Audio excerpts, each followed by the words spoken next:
65 போட வர்றோம். இந்த கொடுமையிலெல்லாம் சரி செய்துக்கங்க. நாங்கள் எங்கள் அண்ணன் சீமானுக்கு நான் அந்த மேடையில் ஒரு கோரிக்கை வைத்து விடைபெறுகிறேன். நீங்கள் இந்த மேடையில் அறிவிச்சு விடுங்க, கோவையில் கட்டப்பட்ட அந்த பாலத்துக்கு நம் முன்னோர் பேர் ஏதாவது ஒண்ணு இங்கே அறிவிச்சிருங்க. அதுதான் அந்த பேர். அதான் அதான் அதான் முடிஞ்சு. அதான் பேரு, அதான் பேரு. நீ என்ன வேணாலும் கேசட்ல போடுறா. அடுத்த தேர்தல் முடிஞ்ச உடனே கேசட்லடா நாங்க மாத்திரம்டா அந்த பேரை மாத்திரம்டா சொன்னார்.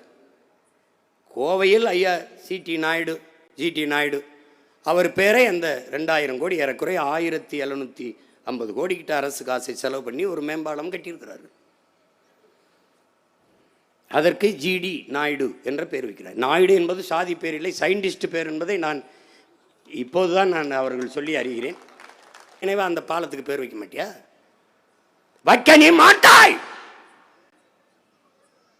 கருணாநிதி மகன் ஜிடி நாயுடு என்று பெயர் வைத்தால் பிரபாகரன் மகன் அதை மாற்றி வீர பெரும்பாட்டன் தீரன் சின்னமலை மேம்பாலம் என்று பெயர் வைப்பார்.